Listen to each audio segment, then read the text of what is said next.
Kweyagaliza entebe y'obwa president ebibiina bingi ebiwandiisiza okusooka nze ssentebe w'ebibiina byonna mu Uganda katulina ebibiina 27 n'endowooza ndaba nga almost ebibiina nga 10 biina ba flag bearers by now be batandise okuteekateeka ekibiina ekyange ng'ekya National Resistance Movement twamala okusalawo tugenda kukomyawo Yoweri Kaguta Museveni okukwata bendera yaffe katuli mu nteekateeka za delegates conference bwe tugenda okulondera obukulembeze obw'okuntikko bw'ekibiina kino n'ebibiina ebirala bingi nkakasa biina delegates conference lwakuba nti NRM being a mass party buli kyekola abantu bangi bakimanya nyine ebirala bingi biteekwa okuba nga biina enkuŋŋaana bwe ziti zitabamiruka mu nteekateeka yaabwe nga bweri. So that's where we are and that's the democracy. Ndowooza nti ensi etambula bwetyo bwe yandibadde. Akamifu kaffe aka NRM kaalimu ebirumira bingi era twagala okusaasira mikwano gyaffe bangi abaawangula n'abaawangula abamu baawangulira nga balina ebiwundu bingi enkwagulo nyingi ate n'abaawangulwa nabo balina enkwagulo kubanga n'abaawangula abamu obalaba nga baawangula naye nga omuntu awangulidde mu buzibu mu bikonde mu masasi mu ntalo abantu abali mu kujjanjaba abantu mikwano gyabwe abababeererawo olaba nti mukyalimu bintu bingi bitwetaaga okunogera eddagala.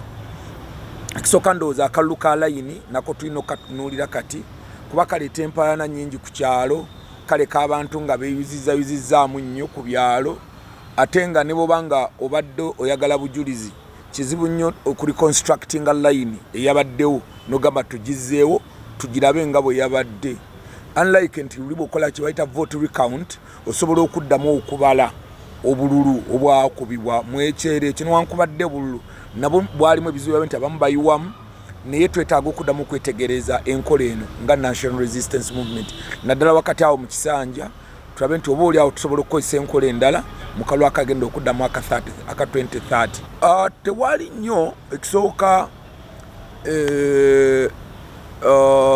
bwe tubeera mu byobufuzi mubaamu okuvuganya ate mubaamu okuwangula n'okuwangulwa kati lwobeera ng'oggyeyo nomination papers olina okukimanya oba oli ku kifo ki oba oli ku kifo ki ekyo olina okukimanya era olina okuteekerateekera byombi nga boolaba tebasobola kuzimba ddwaliro ne batateekako ggwanika. Buli ddwaliro nga it's a hospital, it's a complete hospital erina okuba nga eriko ezzaaliro ng'ate eriko neggwanika. Kakati that's the same with politics. Abatamumanyi bakogga nnyo ne baggwawo ne balowooza and that's the end of the world. Naye nze personally ndaba nga buli kintu kyonna nga bwe nakibala bwe kitambula I'm still very okay.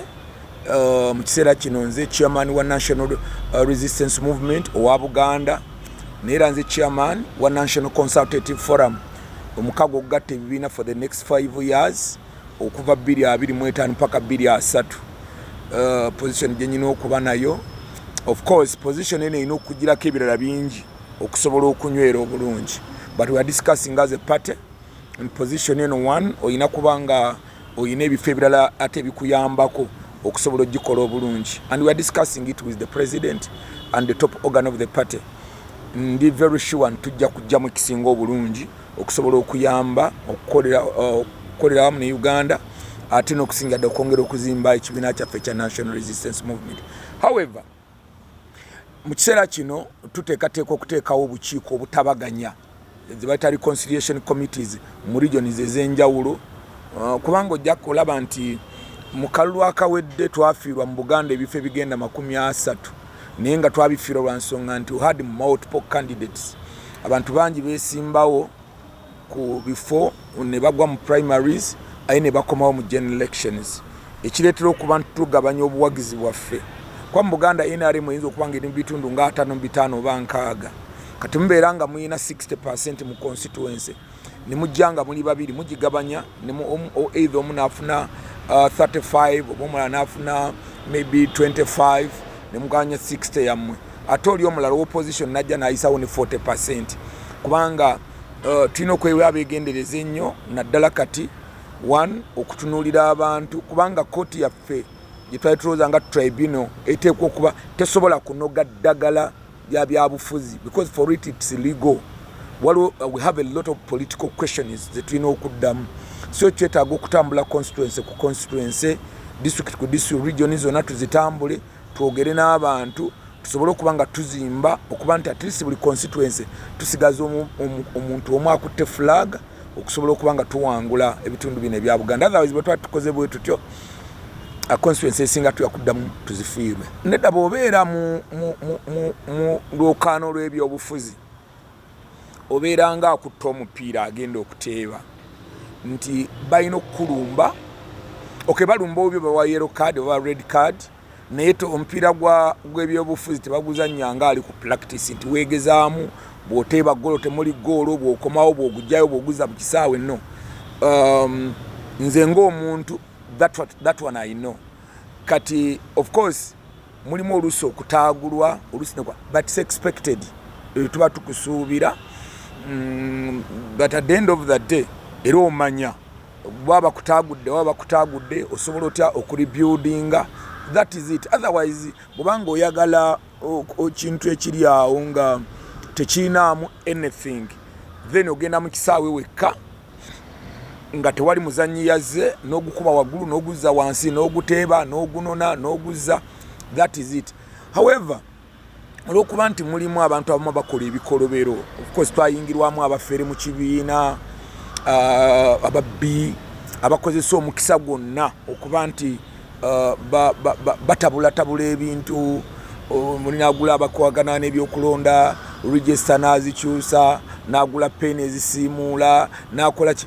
But yensi gye tulimu tukimanyi tulimu abantu, mulimu abafere, and that NRM being a mass party ebyo byonna tubimanyi nti tubalina, and that's what makes us strong. Tugenda tubalongoosa mpola oba oli awo tujja kufuna abantu abalimu ensa mpola naye nga ekyo tukirina. However bwe kibeerawo kibanga omuntu bw'anajja nabba emmwanyizo, ffe tuli balimi ba mmwanyi mu Buganda, omuntu bwabba emmwanyizo tekikugamba nti enkeera omuntu yawuludde emmwanyizo ennaku tukiyita kukuba kideeya.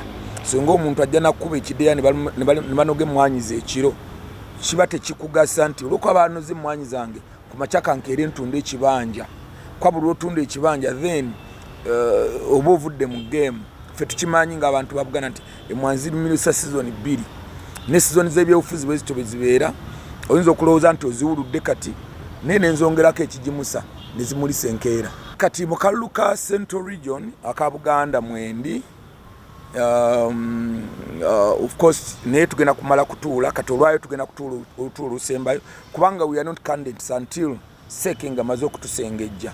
So olukiiko lwengenda mu kudakiika eno tugenda kusengejja baani abasaanidde okwesimbawo mu kalulu. Nange nze omu kubeegwanyiza ekisanja ekyokubiri kuba kino ekisanja ekibadde kisooka nga ssentebe wa NRM wa Buganda, naye okusalawo okusembayo kugenda kuba eri Central Executive Committee. Era olwaleero bayirwa ggulo terefayini ejja kuba bategeeza baani abakkiriziddwa okwesimbawo ku kifo kino kyendiko nga Kiwanda.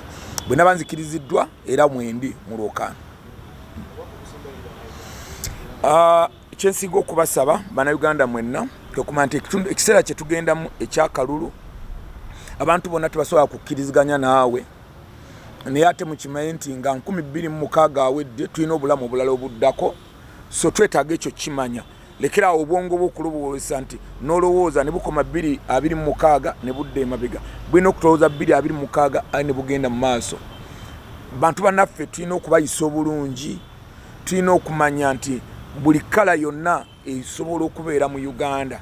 Goyinza okuba nga oli wa yellow nga Kiwanda, naye n'owa red muwe ekitiibwa kye, ayina owa red tosanga owa yellow n'oyagala okumulinnya ku mutwe. Buli muntu aperereze obuwagizi, tusabe obuwagizi, eggwanga lyaffe tusuubize bannayuganda akalulu ak'emirembe. Bw'obanga gw'okutte emmundu gw'oli mu yunifoomu eyo gy'olimu gimanye nti bannayuganda bwe baagigula. Ekkubo eryo lyoyagala okwokya, lyoyagala okuteekamu ebipiira, emusolo gw'abajjajja baffe n'omusolo gw'abalimi b'emmwanyi mu Uganda gwe gubezezaawo amakubo ago. Petrol station gyoyagala okwokya gye weeteekerateekera, waliyo abaana beeyimirizaawo waliwo abantu beeyimirizaawo economy eno kwetambulira. Tetuyinaayo ggwanga lye bayita plan B. Eggwanga lye bayita Uganda ly'eryaffe lyokka, tetulina butugenda kuddukira. N'oba ggwe ng'omuntu osobola okudduka ng'olina passport, lowooza ku famire yo, lowooza ku b'eŋŋanda zo, lowooza ku kika kyo, lowooza ku ggwanga ly'o Buganda. Tubasaba buli muntu yenna ekikolwa kyonna ky'ogenda okukola mu kiseera kino ekyakalulu nga tonnakikola sooka ofumiitirize kino kyenkola kitwalawo famire yange, kitwalawo eggwanga lyange, kitwalawo ensi yange, kitwalawo obwakabaka. Kikulu nnyo naddala ffe ng'abantu ba Buganda okubaamu ensa, kubanga obwakabaka bwa Buganda ffe aba Buganda ekitwawula n'abantu abalala mpisa na kubeera mu nsa. Integrity n'obuntu bulamu bitandikira wano mu Buganda ne biryoka bigenda awala. Mbasaba mweyise bulungi mu kiseera kino, kiseera ky'okwewandiisa ky'owa MP kikomanga ennaku z'omwezi 14 omwezi guno, omwezi ogutandika. Bwe munaalaba nga ngenze ninonayo empapula tegeeza nja kuba neesimbyewo, naye bwe naaba nga sinonyeyo empapula tegeeza nja kuba nga seesimbyewo.